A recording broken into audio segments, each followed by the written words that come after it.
Okay, good evening, everyone, and welcome to the June 2nd. Here we are in June, the final stretch, 2025 Farmington School Board meeting. We apologize for being a little bit late. We were in non-public session dealing with some non-public business of the board. Before I ask you to join me for the pledge, first of all, welcome to those of you that are viewing from home. I'd like to have a moment of silence for three individuals who have passed recently in just recent months. And ironically, they were all long-term school secretaries here in the Farmington School District. We recently lost Pam Shaw. Pam was a longtime secretary at Farmington High School, followed by a stint at Henry Wilson School before her retirement. She was here for many, many years. She worked alongside Kathy Sylvain for a number of years. Kathy Sylvain recently passed away. I just saw her obituary yesterday that they posted online. Kathy was at the high school for years and years. She was my school secretary as a student, and then later on when I became a teacher here. And then finally, Jean Radcliffe. Jean was a longtime school secretary at the old Main Street School and was there for decades. We're talking about three ladies who collectively probably served close to 100 years collectively for this school district, if you add them all together. So it's sad that they've all passed, and they certainly a part of many of our lives, probably. Was Jean Radcliffe secretary when you were in school? She could have been. No? Not too long after. Okay, yeah. And to many of the staff members that are still here and students that have gone on to work here and live here, they affected our lives, and they were all great women, very dedicated to our school. So our sympathies and our thoughts and prayers to their families. Have a brief moment of silence, and then I'll have us stand for the pledge.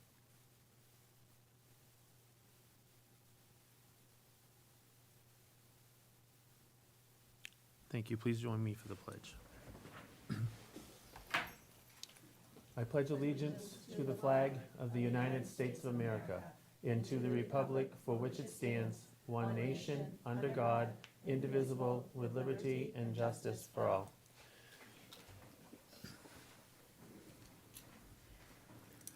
All right. Is there any public participation at this time? All righty. Hearing none, we'll go down to minutes. We've got a lot. Entertain some motions. Should we take them separately since some of us Yes. were? Yeah. Okay. Yep. So I'll go ahead and make a motion to approve the minutes of February 17th, public session, non-public session 1, non-public session 2, and non-public session 3. Motion by Mrs. Doyle, Second. second by Mrs. Parker. Discussion. Hearing none, all those in favor? Aye. Abstain. I'll go ahead and make a motion to accept the minutes of March 3rd, 2025, public session, non-public session 2, 3, and 4. Motion by Mrs. Doyle, Second. second by Mrs. Parker. Discussion. All those in favor? Aye. Abstain. I'll go ahead and make a motion to accept the minutes of March 11th, 2025, public session. Motion by Mrs. Doyle, Second. second by Mrs. Parker. Discussion. All those in favor? Aye. Abstain. I'll make a motion to accept the minutes of March 17th, 2025, public session, non-public session 1, non-public session 2, and non-public session 3. Motion by Mrs. Doyle, Second. second by Mrs. Parker. Discussion. All those in favor? Aye. Abstain. And I will go ahead and make a motion to accept the minutes of April 7th, 2025, public session, non-public session 1, sealed, non-public session 2, non-public session 3, and non-public session 4. Second. Motion by Mrs. Doyle, second by Mrs. Parker. The sealed minutes, did we get a copy of those to review? think- We haven't seen We- them yet. We haven't seen them. Oh, are they different than the ones we did last I thought maybe they were the ones from last week. That's what I assumed. That's why I didn't. So I thought what we did last, I know what we did last time. It was public session, non-public session 1 for March 3rd, which is why it's not on Oh, the this March 3rd, agenda. that's why it was just 2, 3, and 4. Correct. Oh, okay. Okay. So these we haven't seen yet. So let's Okay, do you want to hold look on at this? Oh, okay. Yep.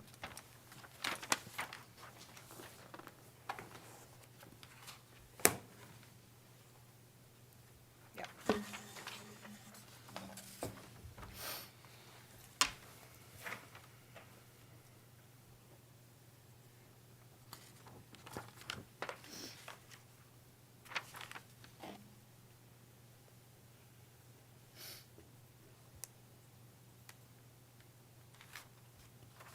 Any further discussion?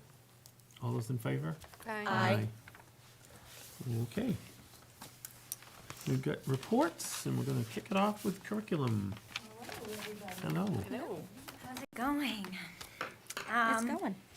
Yeah, so let's start off with some of the things we've been working on. Goal 1, as you know, we've been really working hard to try and get 100% participation.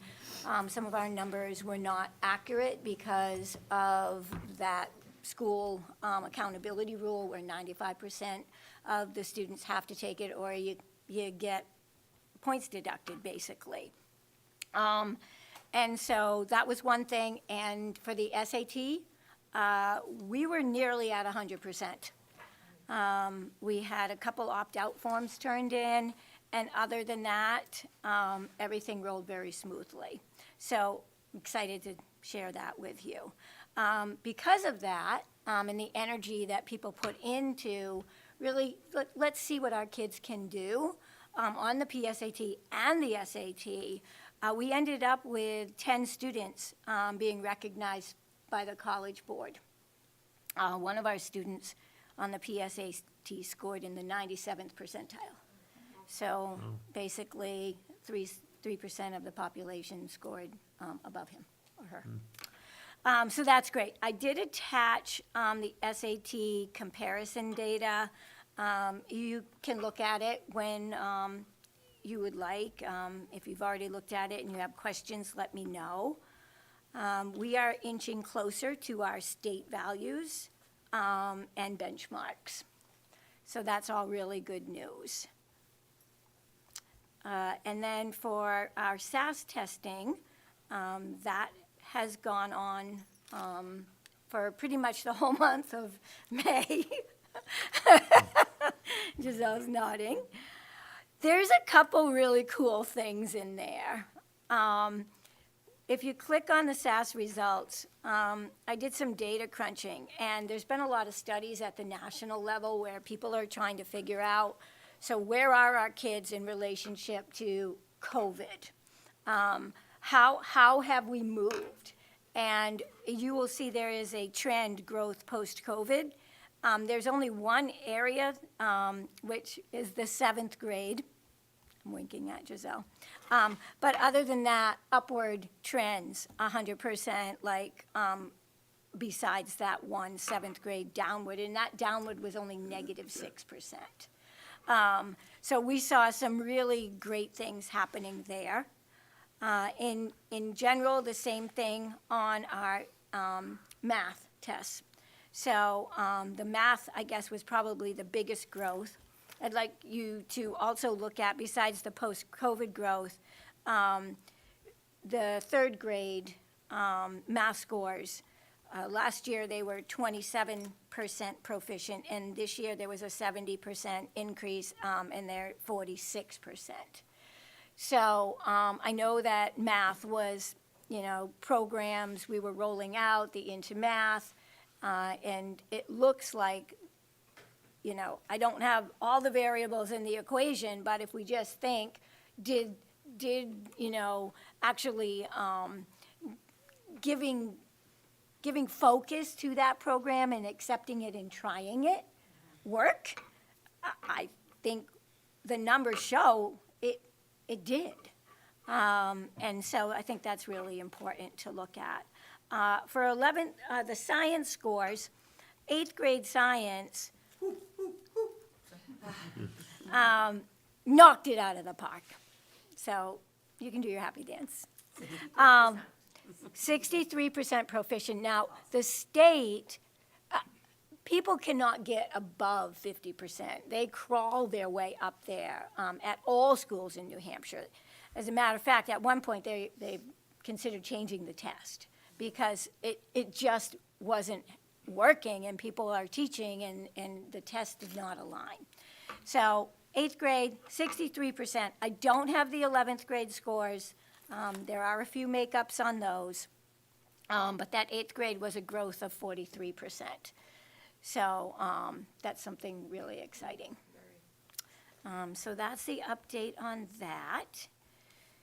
Let's see. Comprehensive needs assessment. So with the title grants, we are held accountable to what our students need through the title funding by conducting a comprehensive needs assessment. So the state gives us one, and it's pretty poor quality, to be honest with you. It generally just goes out to the principals, and it asks, how many courses do you have in English? How many electives do you have? It's very surface level. So what I did was I devised some meteor surveys to go out to the teachers at each building. And then also I did a student engagement survey at the high school. And I got a lot of data back. And it's really, really interesting data. One thing in general, an improved literacy curriculum was something that came up over and over again. And there's been an idea tossed out to pilot one of two programs. Benchmarks is the name of one, or Amplify CKLA. Both programs are currently being vetted by other local districts as well. So it was an idea, and when I spoke with the principal at Valley View, she thought that her third grade teachers were open to trying it. So I have reached out for a quote on what that would be. That would fall under title funding, and get some feedback in terms of, is this something our district feels is worthy of? I think we want to always make sure we get the teacher's opinion so that we have that buy-in that we were looking for with math. Let's see, we have some plans, Ms. Pomeroy and I. We're working on our curriculum revamp. I don't know if you call it 2.0 or 10.0 or something. But we have a facilitator group together, and we are using them because they've been here a long time. They have longevity in the district, and they have been through several iterations of curriculum redesign. So we're kind of tapping them as stakeholders in this curriculum redo. Not really redo, but realignment, if you will. Some of the survey results that came back from teachers when I asked those questions, there was, let's say 60% were like, yep, I know where the curriculum is, I know what I'm doing. But there was some shady areas in there of teachers who were like, I don't know where to find the exact curriculum I need. And what that means is when turnover happens, things aren't getting passed fluidly. So, and it never hurts every 5 years or so to do some sort of curriculum. Hey, here it is. Do we want to mess with it? Do we like it? How is this rolling out? Where are we missing pieces? So there's that. High school interests, I'm an ex-high school teacher, and I just love hearing what the kids have to say. It's so interesting because their needs did align with what the engagement survey I ran with the high school teachers way back. I don't know if that was October. They identified, this is, areas I think our kids are disengaged, and these are areas that I think would help kids get engaged. And the project-based learning came up, which we came up with teachers. We are running a 3-day workshop this summer to get people in the groove on that. Experiential learning, electives, specifically woodshop, cosmetology, and animal science were requested. They were also interested in expanded learning opportunities and dual enrollment. And those were straight out of your children's mouths. So the woodshop, cosmetology, and animal science, those were open questions, like what courses would you like? We didn't feed them anything. We're trying to think of some creative ways to get those to our students. So I'm not sure how we do that. Dover does offer those courses, and we do have a few open seats on our plane build project. So I don't know if we can do a swap-see, or I don't know. I'm going to throw it out there. That was Mr. Caro's idea, but I thought it was kind of cool. I definitely think that there's a need for it, so I was gonna actually bring this up at you discussing your curriculum stuff, but I visited, in person. I spent over an hour at Kingswood Regional High School after our joint board meeting and visited the LRTC to see it in action and see what they were doing and to see the students in action. And I cannot stress enough how important that is for our students. Like, they need that because the conventional classroom setting is not conducive for a lot of our students, right? It's just not. And some of our students who are very bright and intelligent, like, they need more as well. So I am all on board, however we need to make that happen. I think it's great. I think the plane project, we talked a lot about that when I visited LRTC as well, and how awesome of an opportunity that was for our students. But yeah, I'm in full support of that. It is very much needed. And we just, we might have to think outside the box and how this comes to be. But, I mean, one thing I value is we ask kids for their opinion. Yes. And it would be rude of us, I'll use that word, to just be like, okay, thanks, see ya, right? Yeah. So, Well, we want kids to come to school every day. We want the buy-in. We want them to be right, invested. and we So want it's to like, let's- honor what they're yeah. telling us. Yep, I love it. Does LRTC not have construction anymore? They do have construction. Their construction trades program has shifted a little bit, so Okay. it looks a little different than it has in the past. They still do offer quite a bit. I know, you might want to talk to Kathy Tatro too, there, the principal. I know cosmetology is something that has been a big push, and they are actually in the process of talking to the state around Okay. that, because there's just so much around cosmetology because of the chemicals and the touching others, and I know Sure. there's been like a real push, she said, even for like massage therapy and stuff like that. So like, what can they do to get programs approved? But they did just get a couple of programs recently approved within the last couple of months So for we'll- LRTC too. So it might be just something nice to kind of collaborate with and Yeah. see kind of like what they're doing too. And if we can offer it and some of their kids can come here, or Any- what that might yeah. look like. So, I think that's a great idea, because ideally, they do want us to have a certain number of seats Yeah. on the plane project in order to have it work effectively. yeah. And get the plane built. Yeah, exactly. Yeah, so, let's see, what else?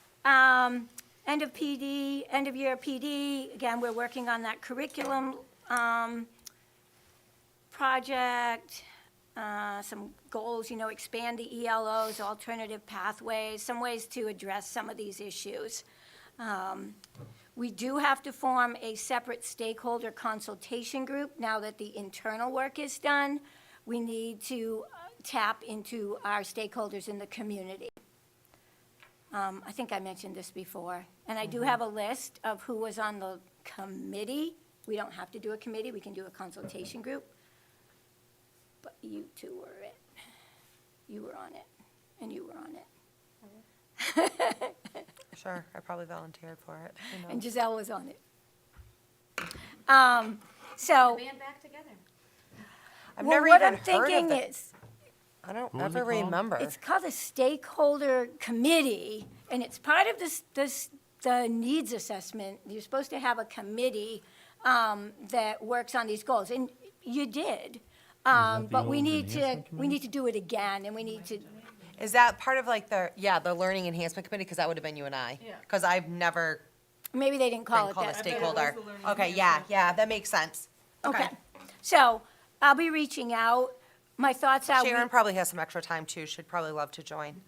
Oh, Just kidding. but because we don't have to necessarily get like 50 people in the same room and Yeah. do this, if there's a core group that I would reach out to, you Mm-hmm. two included, and maybe we could develop some sort of survey that we could Mm-hmm. send out to the community, get the feedback, maybe a PTA rep with us. Yeah. Like building principals, and we'll be like, okay, and I could draft a survey and then we could tweak it. Yeah. Make it as simple as possible. Yep. Grants and grant updates. So I was speaking earlier about, I went to an all-day event in Concord on Thursday, and there was a lot of upheaval about the funding for our title programs next year.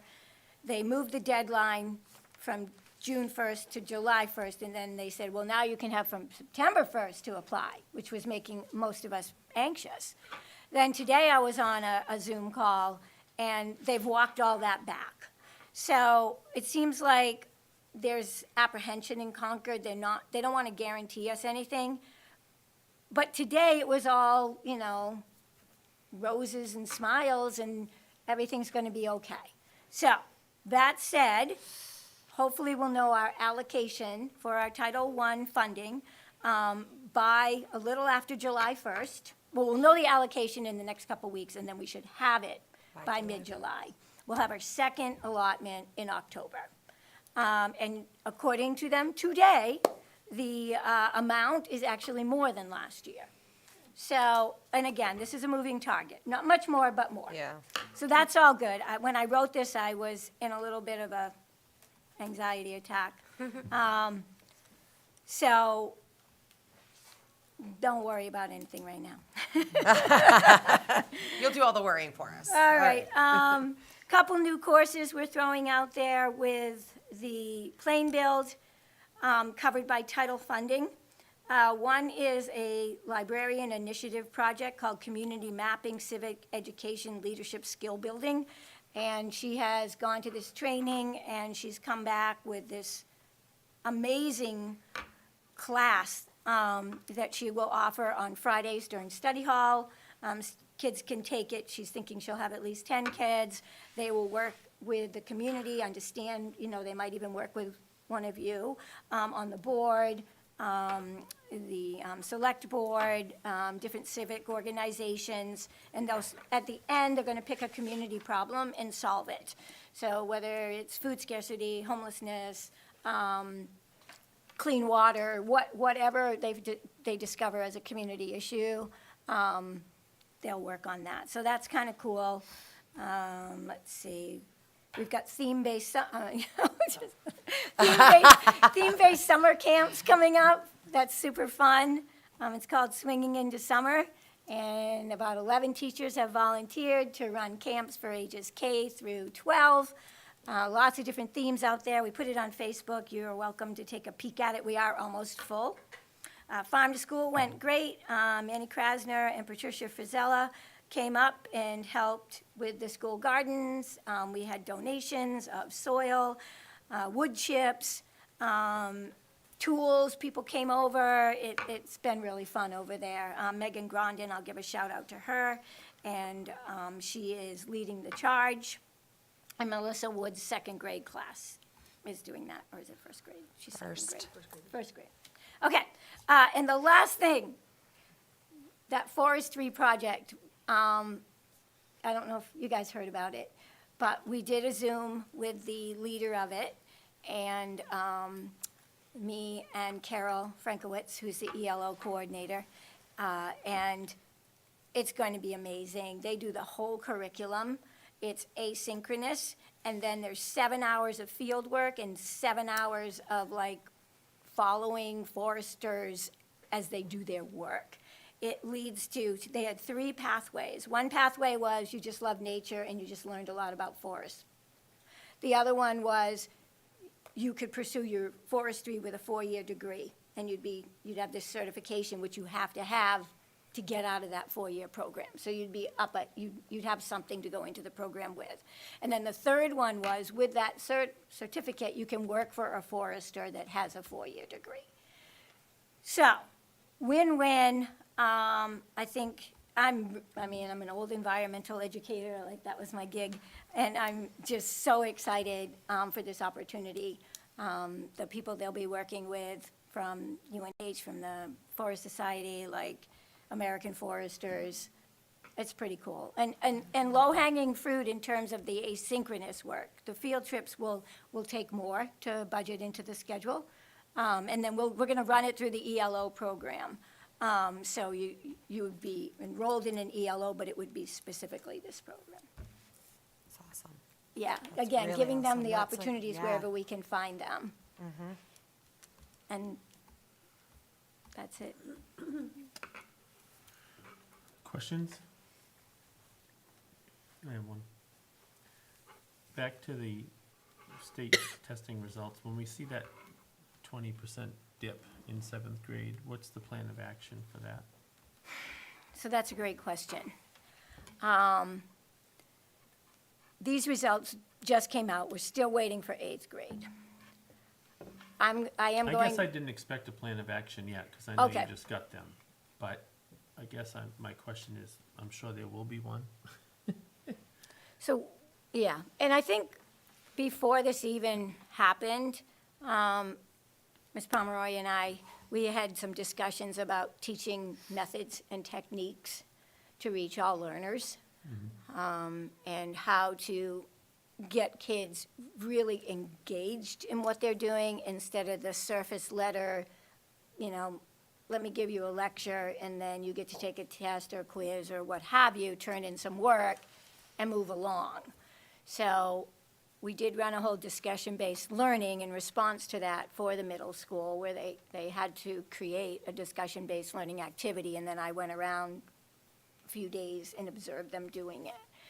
So if we can reach for deeper pockets in terms of their learning, I think that's what we have to address, and I think we have to address, here's the data, guys. What do you think we should do, right?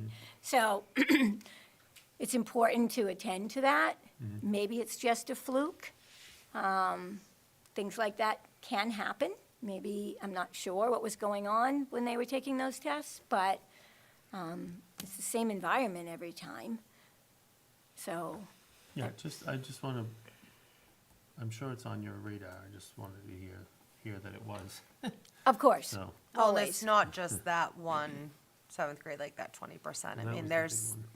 yeah, but I mean, math is, there's a 52% dips. in math and a 39% in math, so that's even bigger than the 20 in the seventh grade. So, but Yep, there are some dips in there for I sure. have some thoughts around that too, but probably not right now during.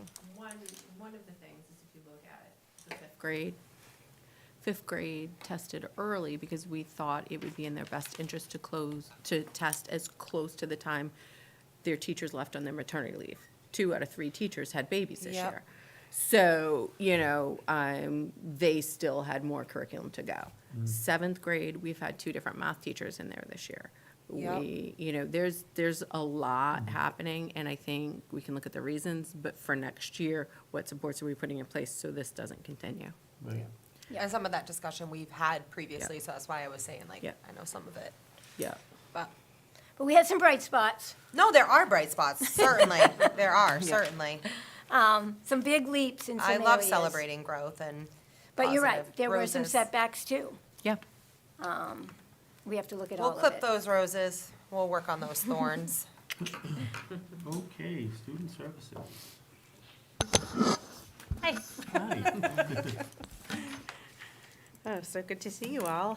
If you want to start with my report in the statistics section, and let me know if you have any questions.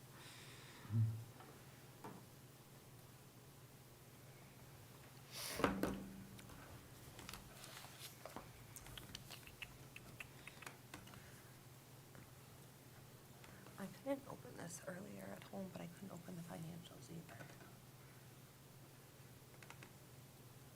Let's open it now.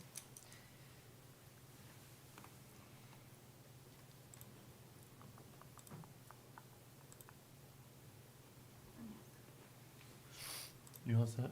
I'm good with Okay. statistics, yep. Okay. All right, and then before I jump into activities, which I'm going to do from the bottom up, I just changed my mind on the order. Hold I- on, sorry. Yep, sure. I do have one question. ahead. I'm sorry to go back to the Don't be sorry, statistics. it's fine. The 18 that are in process, Yes, district-wide, yes. can you tell us a little bit about that without going, obviously, too much in depth? Sure, so that would be between referral and eligibility, so consent, referral, eligibility, yeah. Okay. Yeah. And do you know where a majority of those What school? students? Most likely Valley View, which, Okay. you know, that's off the cuff. Yeah, without having, okay, Yeah. Yep, okay. All right, thank you, sorry. you're welcome. No, I'm glad to have questions. Okay, so, and then before I get to the activities, I just wanted to mention, to jump off of what Kim was saying with the title grants and the applications and, you know, kind of the back and forth and the worry, et cetera. We have started completing the consolidated grant applications, which, I don't know if you remember this, but the way that you do this changed last year at the very last minute with, I felt like not a lot of press. So there's a procedure that the superintendent has to follow where you push a green button and you fill out a bunch of fields and then you upload a bunch of documents, okay? One for IDEA and one for all of the title grants and Perkins if we were CTE. Okay, all right, got it now. So we've started that process. We did the IDEA one the other day. We have stuff for the title, and Kim's gonna have the rest of the stuff and put it in there and push the button. The thing that we won't have for a little bit that is needed for both of these is the MOE and the excess cost. Now, what are those, you say? This is like so fascinating, right? So MOE is the maintenance of effort, which is I think that's the one with the 40 tabs of financial stuff and calculations that have to be done, okay, which would typically be done by a business administrator. And then the excess cost is a little bit more simple, 3 tabs, one of them is instructions. So you just have to show that the difference in your spending for special education. Okay, so those have to be done and uploaded. The good news is I did find out that it's fine for us to submit the grants without those, but we do have to get those before we start spending money. So we're working on figuring out who's gonna get those done. Okay. So just wanted you to know how we're working for the money here. Okay. So the titles, the grants can still be approved. It's just, we can't start using that money that's allocated until that's complete. Okay. Yep. Okay. We'll figure it out. Yes. Yeah. They're Yes. very helpful at the state. I mean, Yes. they have meetings and Zooms constantly. I find them that way too. Perfect. All right, so activities, bottom up. Compliance, 98%. I left a couple of these from when I didn't get to see you because I wanted to say it out loud, and to everyone in the community as well, that there is this thing called an LEA determination rubric, which is like a report card for special education from the Department of Ed. And so for years, we've had a grade of needs assistance. And this year, we moved up to the top tier, meets requirements. So just really excited about that. So, yeah. Also, I was on a meeting with the special ed directors this past Thursday, and there was a shout out to Farmington and other districts for doing so well on our response rate for our parent survey. So we improved our parent response from 1% to like 13%. That's big. Yeah, It I mean, really I don't know is. what they said, but it's the response rate Yeah. that you're graded on. So we were part of a shout out, you know, Farmington and maybe Alton and, you know, other districts. So, That's yeah, go awesome. team, That's getting great. parents fill that out. Super exciting. Well, it's hard because you can do anything and everything to try to get it out there, but it's up to them to fill it out, so.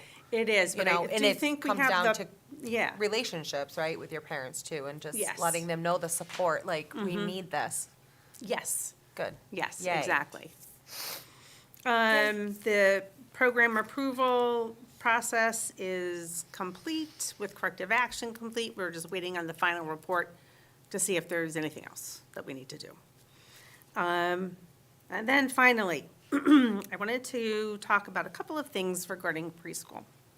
So, our preschool is a regular education preschool model, which means that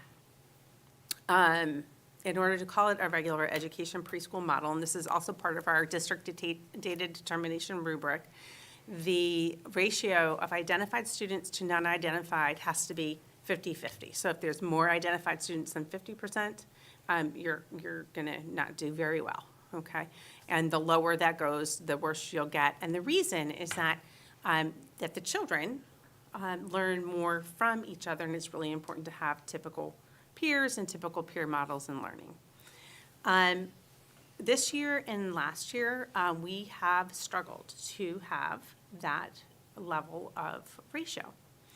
And looking at the whys, like what is behind that, I do know one of the barriers is tuition. Now, for the kids that are not identified.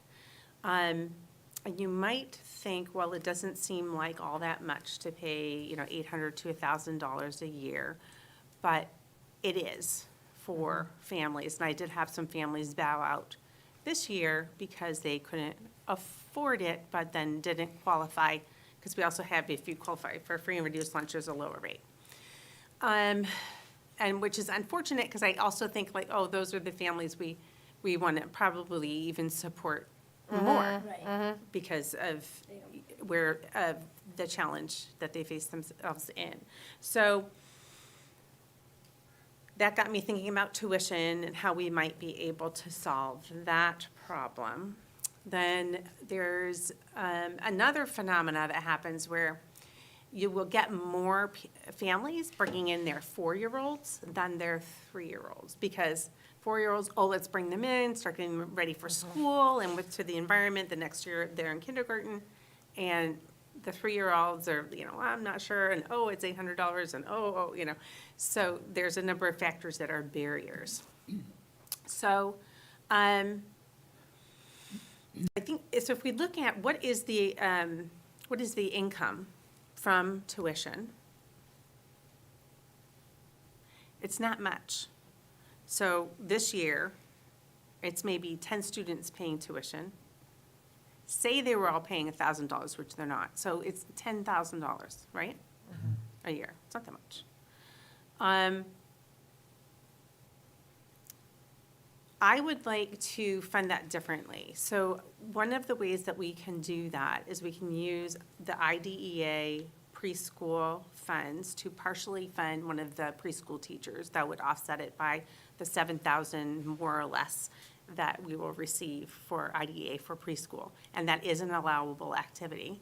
And then I would like to, and I've already talked with Kim about this, look at the Title I funds to offset more of that, so that we could have students come to the preschool that are not identified without having paid tuition for the greater benefit of not only identified kids, but the entire community, and then feeding into kindergarten and the upper years. So I wanted to have some discussion with you about that. So that's one thought.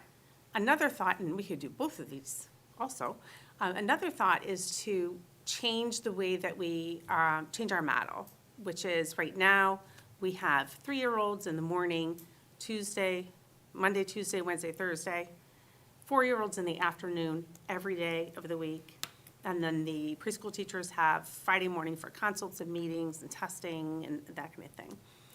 If we were to change our model to do something that some other districts do, which is have mixed preschool, threes and fours, 4 days a week, morning and afternoon, take Monday for meetings, consultations, evaluations, and really, if need be, subbing for other staff if we needed to do that, right? But being of service to the district, then we would be able to have even more typical peer models for the identified kids and for all of the kiddos, and way more flexibility in our groupings.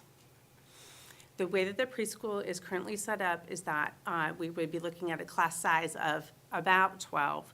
There's not actually an upper limit from Department of Ed or DHHS for public school preschools, but we think 12 is a good number to be as the upper limit, so that would be, And this would be 6 and 6. yes. And then we would have 4 Sorry, different- 6 and 6 being 6 identified. Yes.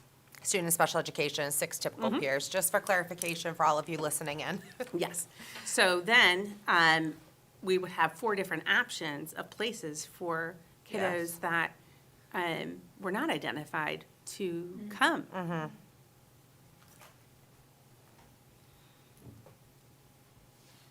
I am all about having 3-4s together. I was a preschool coordinator for a special education preschool program, not a regular ed preschool program.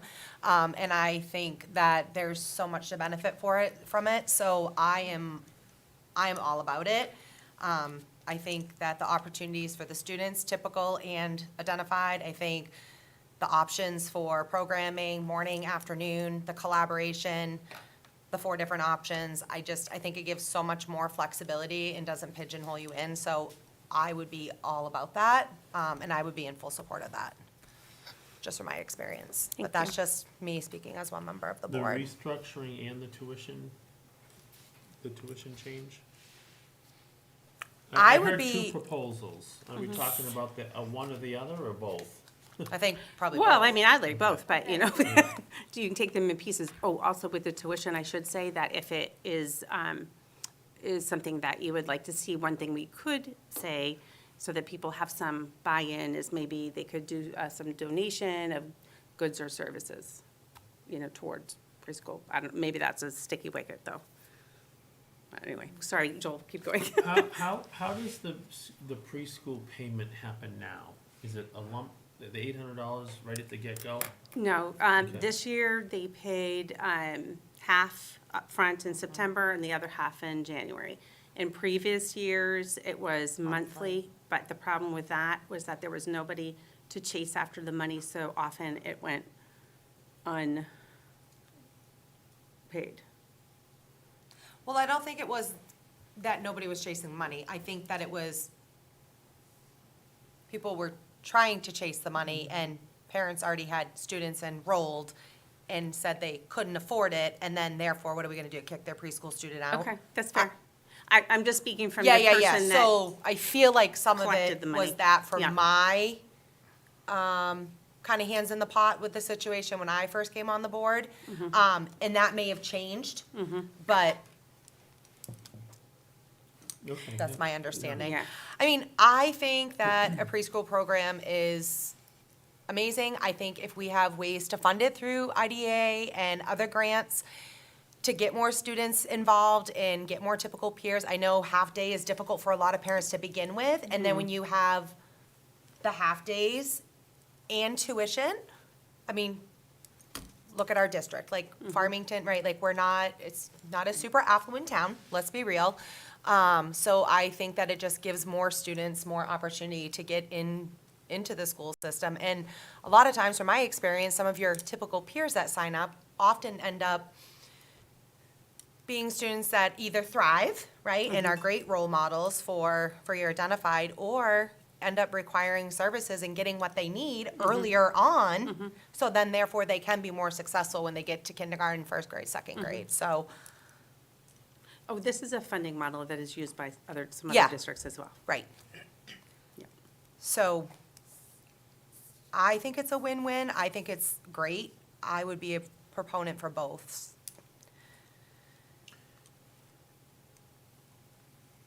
Is the scenario, you threw out the scenario of, $1,000, 10 kids, $1,000.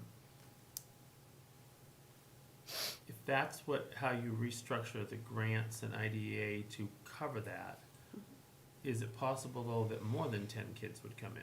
Absolutely. And then what would we do? So we should plan for the upper limit of 6, yeah, So 24. 24. yeah. You'll plan for that in the grants, is that Yeah. what you're saying? Okay. And then it would be, I assume it would be a lottery, right? So they would have Yeah. a set deadline Yep, to sign up yep. by, and then it would be a lottery for those typicals. Mm-hmm. That's how we did it as well. Yeah. And we did that like in July, that way parents had time, if they didn't get in, obviously for daycare. Right. And Do other board members have questions or comments about that? My only comment is, Mom that just came out of 2 years of pre-K. The hours were the hardest thing, and that's what I heard across the board, that it was just very difficult for us to make it work. So changing the hours and making it more flexible, I think would be very beneficial for other students to, or parents, to have their kids join the program. Unfortunately, I don't think hours are gonna, oh, go ahead and speak to it. Yeah, I was gonna ask what you mean by changing hours. So do you mean like offering the options or actually changing the hours? Offering the options, so Okay. that 11 o'clock timeframe, the Yep. middle of, like, the morning is easier to make it work. You're dropping off one student, you're dropping off the other, and then you pick them up in 2.5 hours. That middle block was 11 very to- difficult. Yeah, 11:30 to 2. Yes. Yeah. Yeah, that was a very difficult timeframe for anybody to have a successful job Yeah. with their kid being in school for 2.5 hours in the middle of the day. So flexibility, I think, would be The way we did it, helpful. so the way we did it when we did the lottery is if your first name was pulled, you had the floor, you had the slots, you had the 4 slot, right, options. So, okay, what slot do you want? Well, it wasn't really 4 slots, because it was 2 AM, 2 PM, right? So do you want AM or PM? And then once those were full, you know, then the next person, and then they got to choose, and then the next person, and they got to choose. So if your morning slots were full, and you were the next person pulled, and those were full, it's like, well, sorry, those were full, but we do have an afternoon slot, would you like it or not? If they said no, okay, sorry, thank you for participating, and we moved on to the next. And that, it worked. We had a full preschool. This is what I want to With do, Nicole. people still on a wait list, Nice. so. When are you looking for a decision on this? When would be reasonable? Oh, I ask you that because I want to gauge the board if they want to make a decision on it tonight, or do you want to put it on our next agenda or make a decision on it? I was gonna suggest putting it on the next agenda, and maybe if you can put something together that kind of shows how it would look, what I the agree. schedule would be, and, with kind of the financial aspect as well. Sure. I'm ready to vote on it this evening. That Because would of be- my experience and my Right. expertise, so I'm comfortable, just so you know, me, like, I would be comfortable voting for it tonight, but That would be helpful for me, too. Sure. I mean, 30 years in education, but preschool It's is not. a different, completely different beast, and something that I never had any involvement in at all, even as administrator, nothing. So, I just wanna, you know, right now, it's in my head and it's spinning around, and I think that would be Yeah. helpful to me. That's, Same. yeah, it's And we totally could- fine. And that I makes just, sense. I just made a note to put it on the next agenda, Sure. and I think, Giselle, if you could do that, Yeah, please. thank you. Ms. Plummer. I have a question, though. You did say our preschool is a regular ed program? It is. That's interesting. Yep. Have you ever thought about having it be a special education program? We have considered that, but again, you don't, so there's a couple of different things. It's not necessarily what is best for children at that age as they're learning. You'd still need 50-50 ratio legally, Right. but it would be It's, funded completely differently, and you'd have more flexibility in how many typicals you take over special ed. We can have a conversation if you, Yeah. you know we too, should- but Yeah, we should talk about a couple of things that you just mentioned, but yeah. All right, we'll put that on the next agenda. which wouldn't have anything to do with this discussion anyway, but. I'd love to talk to you. That was your final piece of your Oh, report? yeah, that's it. I went in reverse. Any other questions for her about her report? or- Do we transport for preschool? We do for identified kids simply because the schedule Yeah. is so challenging. And many of them are over at Head Start, and we really want to, get them here. So we do only within the borders of our town. Again, a common practice Yep. in other towns that they will send a bus to the Head Start or whatever local to bring kids to the preschool. And it's part of the IEP, like special education, transportation section of the IEP. So not all kids who are Right. identified for Right, preschool what- have the ones that have transportation, it written but the into- ones that require it.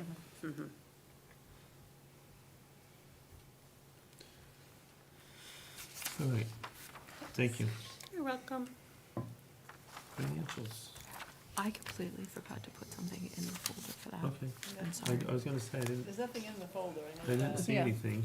Well, we'll No put big that deal. on- That's why I was like, That's Oh, going it's on, been empty. I that's going on the next agenda. so I go, it just said, I said, I couldn't open up financials at home, and I was having I hard time heard you with say that it, too. but I didn't wanna And say then there's nothing there. But we went to the budget committee last week and it went well. It did go Oh, well. good, well, that's a good update. Yeah, Yep. Giselle We explained how- presented very well, and, what's happening? yep, it was good. Speaking of, Good. the next agenda, Good night. Good night, thank you. I don't Good know night, if- have a good night. I'm not sure that there's a need to hear from the building principals on June 16th. I just, unless you folks are eager to hear from them on June 16th, I feel like that's just a tough time of year to worry Yeah. about a report on top of closing schools Right. and finals. Graduation. Maybe we can just Graduation do and stuff. It's the just- next it's time just too they're- much. That's fair. Their next time they're scheduled, We- not the we can- 16th, we but like can- the, Do it in July, Mm-hmm. get a synopsis of how school wrapped up, Yeah. challenges, successes. Yeah.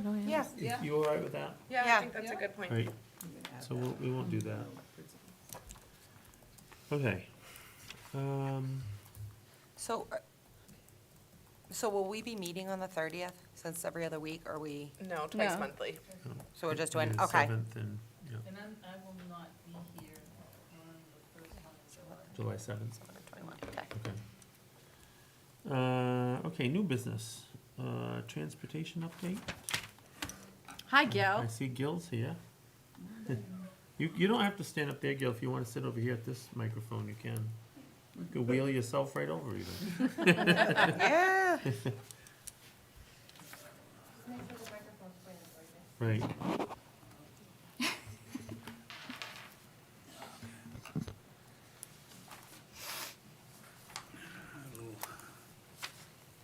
Information for you all.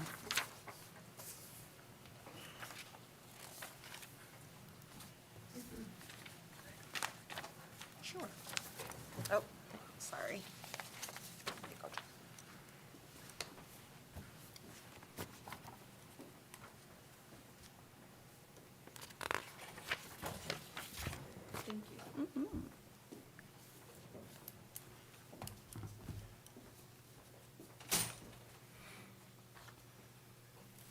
Now, I understand you guys were talking about this preschool and stuff like that, and I'm wondering on transportation for all these kids. If you do have, how, right now, I've got, well, I would say preschool, early preschool, I have 4, and then I have about 6 in the preschool, but then if they start growing, I start pulling in, as you can see there, vehicles are non-existent. Yeah, I don't, and I don't know without speaking to numbers, but I think what she's talking about is just giving more flexibility to AM and PM, like giving the parents more options and giving more regular education students, like your typical peers. So your special education students, it may increase by like 6 students in total, but not all 6 would necessarily need would need transportation, because when you have your special education students, like how many preschool students do you transport right now? Do you know the exact number? Okay. I'm transporting about 8, 8? yeah. Okay, so, and that's for 2, so So I have that's still 4 early- sessions. So, yeah, I mean, it may increase by a couple, because when you think about your total number of special education students, not every special education student requires transportation. There's a very strict, like, legal guideline in IEPs that require you to basically check off that the disability requires specialized transportation. So if you get a student that, let's say, is just identified speech and language and is coming to the preschool program for special education for speech and language, that wouldn't require transportation. Right, okay.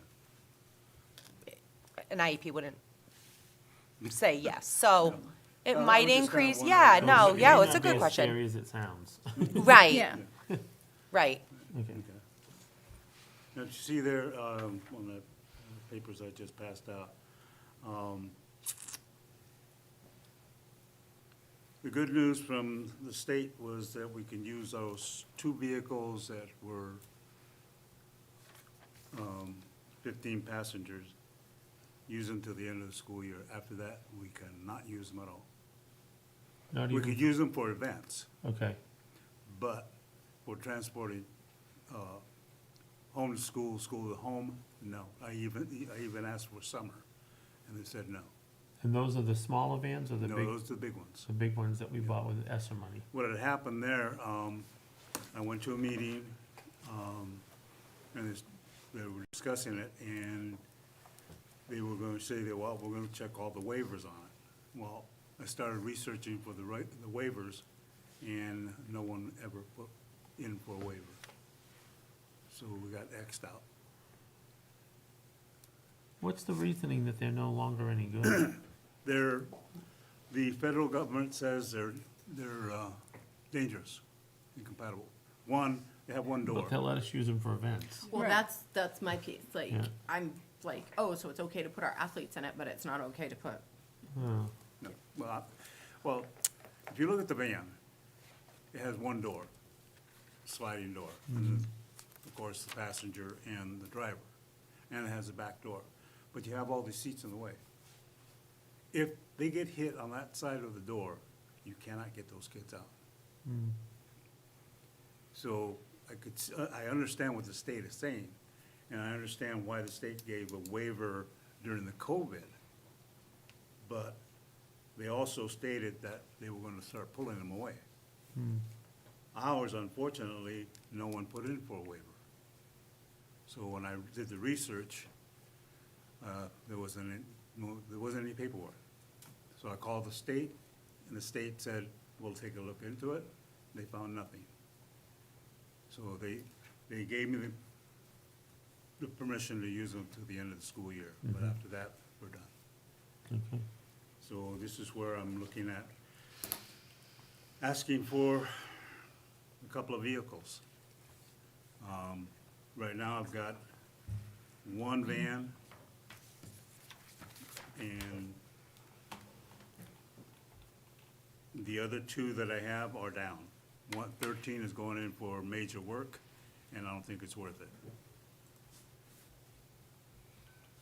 So van number 12 is the only one that is going, it can be able to transport kids around and have a driver that does not require a CDL. I have the 15 that we purchased that does not require a CDL. The rest require a CDL. I don't have enough CDL drivers. Am I remembering something about equipment that was bought with ESSER funds? About us having to keep it, or we couldn't sell it? Or, That was my question, is, Yeah. as I looked into it, well, I talked to Mac about it, and he says, I don't think we can sell them, Bill. I don't think we can trade them in. We have to keep them. But no one's asked the question, can we? And I've asked Kimberly to look into it, and she's going to look into, see if there's a loophole there. If I could trade them in, fantastic. right, Right. You know, I'd love to keep one, but if I could trade both of them for legal vehicles, it'd be fantastic. Yeah, I think Mrs. Lizzie's right. I have a memory that we discussed that. yeah, there was either a time period on it, or there was some caveat, and but if we can get that information, I think, Would that have been documented when you had to put in for the ESSER? You know, like, Oh, in the the portal? request in In the the grant portal? Is there any way you could look back, Giselle, into the portal, and you know, when we, Yep. and then they come back with, well, we'll approve it, but da-da-da, I'm wondering, I don't know. Yep. Might not be there, but it's worth a shot, Yeah, Yep. that's all I'm looking for. So, right? you know, let's see what we can do with them, and see if we can trade them across or whatever. right. There is a market for them. So Yeah. so if you're asking to start the bidding process for 15-passenger bus and a minivan. That money would come out of the bus CRF. Do we know, what's in that funding?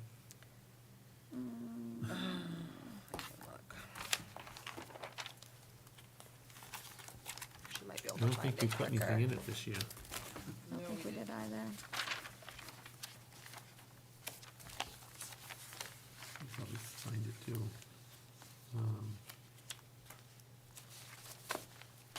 What do you think the rough cost of those two vehicles is, Gil, do you know? Well, the 15 that we purchased recently came out to 97,000 and change. And I finished talking to one of the salespersons of Cressy, and of course, prices go up. You're looking for the same type of vehicle for 100,000. And your minivans, they're running anywhere from 45 to 50,000, depending on the equipment you have on. But then again, you have to sit there and add all the safety things. Like, they don't come like a minivan does, with all the fire extinguishers, blocks, so forth and so forth. And then they have to be approved. Right.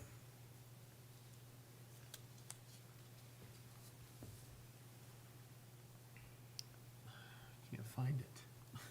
We have way too much on these.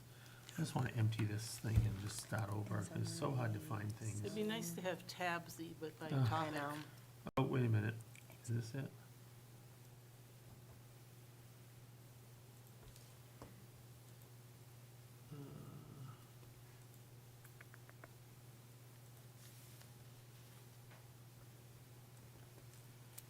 Hold on, I'm almost there, I think.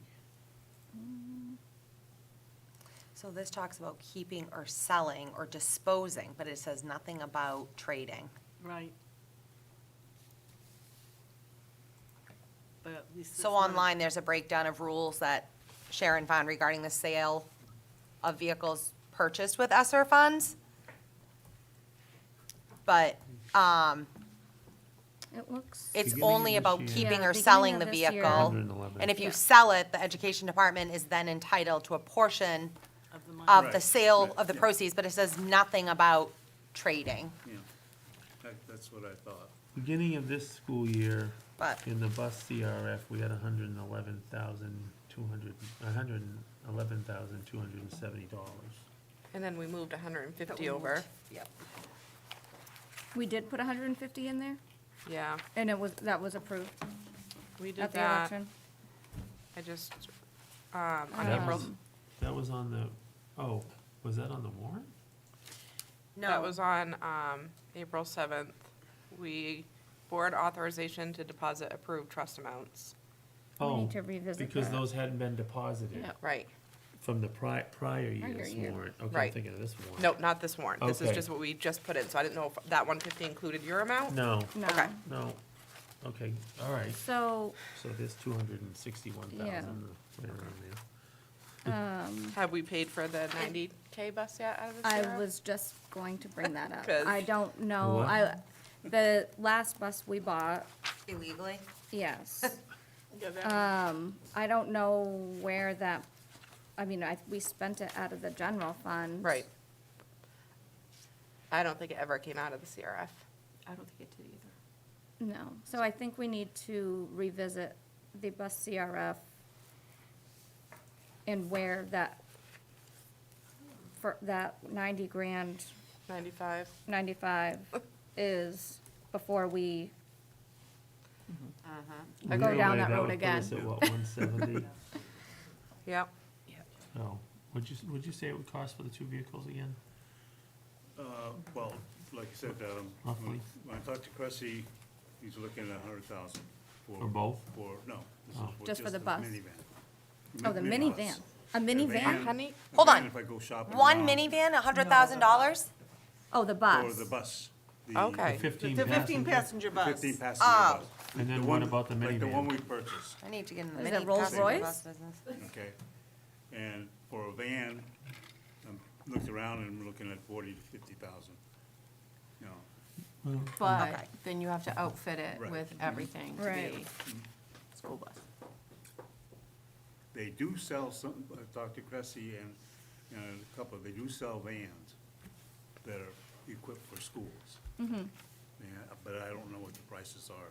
And there's no way to like retrofit these 15-passenger vans to make them, They're unsafe.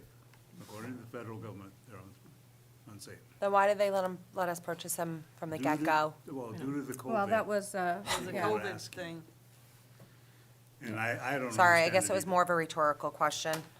We've been frustrated, and Gil has been very vocal and very active on this. He's done a really good job, but like, so some districts applied for the waiver and got it.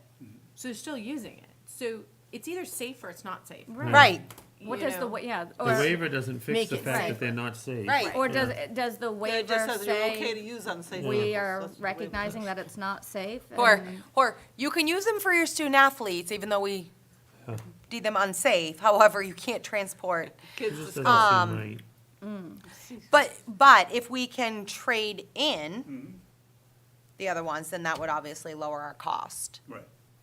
That's what- Yeah, so I think definitely look in the portal for that, and then what she found online doesn't say anything about trading, No, it sounds like if you Just- sell them, you have to give a certain percentage of the back compensation back to them. back to them. So maybe the solution is to look into selling them and using the money. Whatever. To Listen, pay. we It's have- not gonna hurt. to Or allow trade to them, start if the they're bidding allowed to just process. trade. I mean, it's still gonna have to come before us anyway. Right. So how does someone wanna make a motion to start the bidding process? I'll I'll make make- a motion to start the bidding process for the 15-passenger bus, And let's see, that way we'll have better figures. right, and one new minivan. Motion by Mrs. Parker, Second, second by Mrs. Lozay. Further discussion on that? All those in favor? Aye. Would you like me to put the bus topic, this CRF for the bus, on the next board meeting? If you, the CRF? Yeah. Yeah, And yeah, look at that, Yeah. See if we can't figure that out. yeah. can we also, with that, get a, updated fleet list with miles and Condition. years, yeah? In fact, I don't know whether, I do have a spreadsheet. Yeah, I remember during the budgeting process, I know you had brought one, you had But I think one, I'm but if we could just get like an I'm not sure if I made it update. available for everybody just to look at it. I Yeah. can make it available. Yeah, You if can you, see the mileage and so forth on them. yeah, just curious while Mm-hmm. we're going down this road, Yeah, so we can look and, just so we know what's on the horizon. And what's going on with vehicle 13, Gil? 13, it went in for transmission, now I took it over to DeBrizio's for a water pump, and they found pieces of metal inside that could be an engine problem. And originally for the transmission, it cost me about $6,000, and that was for a used transmission. So I'm looking at if it's an engine, why put the extra money into it? Now, what's vehicle 13? 13 is a van, Oh, it is, okay, and that leaves me with just one operating van. I see. Oh, so this is affecting this request?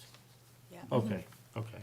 I thought this was in addition to, okay, No, this is, where I'm at now, without those two big vans, I only have one van, Okay. and the 15-passenger, where person is not required for CDL. okay. And I've got so many out of district that, Did we ever follow up on all the out-of-districts instead of taking 15 different trips, consolidating it?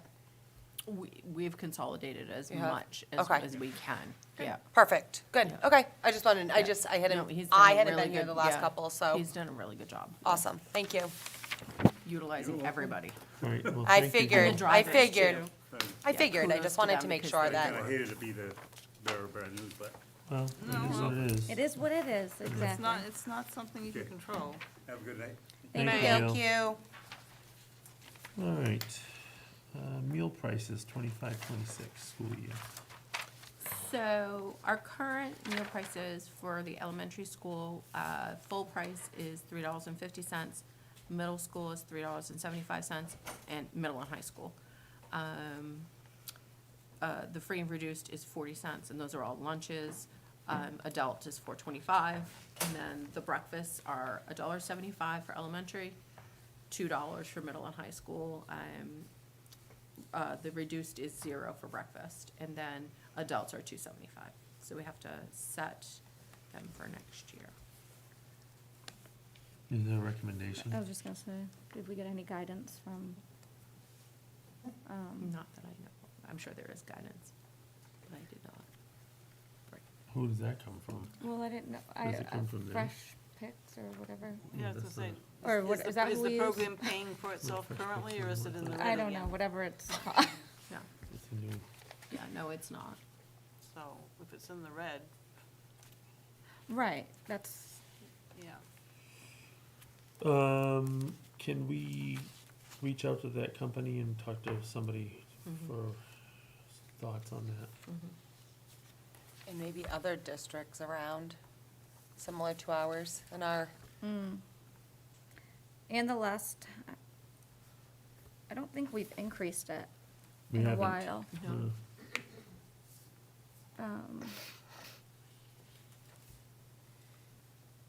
But, yeah, if we can get a little guidance. Yeah, find out what they recommend and what other schools are doing. I see that we have a Siemens bid on here, but I don't see Larry. Right. It was the only bid that we got. Oh, that's for- right. I For this, remember hearing yeah. about this. And we would have the choice of going for a 1-year, kind of status quo with them, or a 3-year.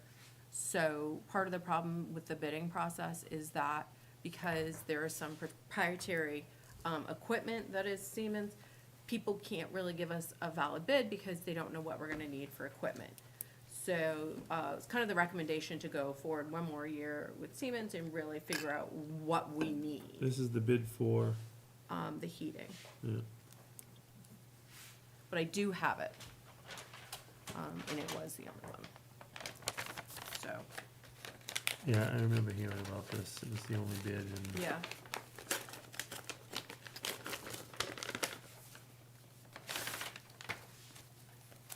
And Larry, if you're listening, I'm sorry, you asked me if you should come, and yes, you should come.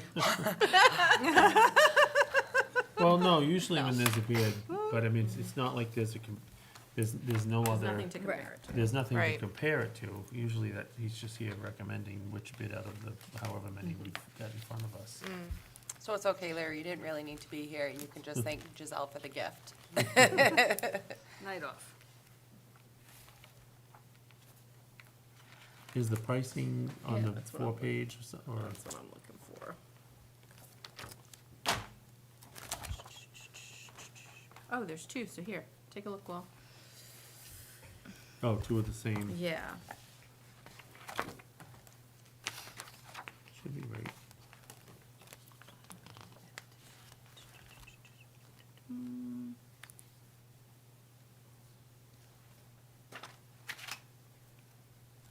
So, Oh, so they did a, what, they I did don't a, understand. well, they broke it up into 3.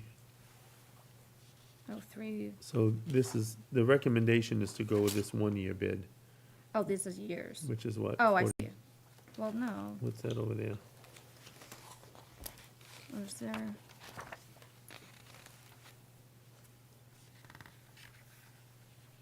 Oh, multi-period investment total is 133,950. Right, but that's for the 3 years. That's for the, yeah, So if the recommendation's then- from 1 year, it's just that the 42. 42,000.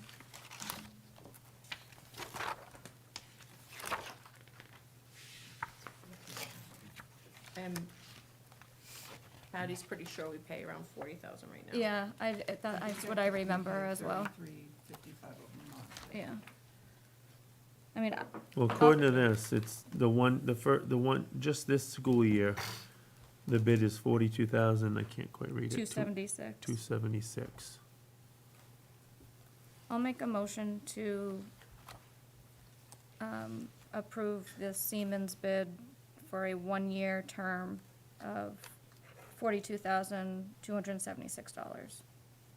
Motion by Mrs. Lozay, Second? second by Mrs. Parker. Oh, Discussion? and to authorize Mrs. Pomeroy to sign for the district. Any discussion? All those in favor? Aye. Okay. Thank you. Is there any public participation at this time? All right, we have manifests to sign. Our next meeting will be June 16th, 2025, 2 weeks from tonight. In between that time, we have lots of things happening. We have the top 10 dinner coming up on next Wednesday, right? Yeah. The 11th? Yep, Which we'll need to put a week from this Wednesday, the Yep. 11th, we'll have to post post a meeting. agenda. We have last chapel on June 13th, and graduation on June 14th. Busy, busy. Tis the season. Probably get some other things in there that I'm forgetting. Oh, 8th grade, step-up night, or you still do a Moving step-up? up. Moving up ceremony. Sports banquets. Sports banquets, lots happening. Do we have to post for Last Chapel too? Depending on who. I can't. Yeah, I was won't gonna be say. there, it's a Friday, right? Yep. Yeah, So I'll there be you in go, don't have to Massachusetts. post. Well, I'm gonna Yeah. be there. Well, I'm Yeah. saying the most would be I be mean, two. it's at 9 Right. o'clock, right? Isn't it 9 o'clock in the morning? Yes. Yeah, because I can't get back before 10. I'll be there, because I have to present a couple things. All right. I mean, so you can't go, is that what you said? I don't know. I haven't Oh. even looked at my, Well, if it looks like we're all three of us can go, we'll just post, but, I mean, Yeah. it's not like we're gonna be sitting and discussing school board business, I mean. Hey, it's a be public sitting in the event. same It's a room. public event, Yeah, graduation I can go to. right? I mean, it's like, it's a public event, just like Yeah. basketball games are public Yeah. events, Right. or chess club, or Or going out to eat and us all robotics. ending up in the same place. Right, For the same lake. okay, thank you to those of you who joined us this evening. Like I said, our next meeting is June 16th. You probably will be getting together for graduation, obviously, but I will entertain a motion to go into non-public session 3 under RSA 91-A:3, 2A, B, and C for personnel. So moved. So moved by Mrs. Lozay, second by Mrs. Doyle. All those in favor?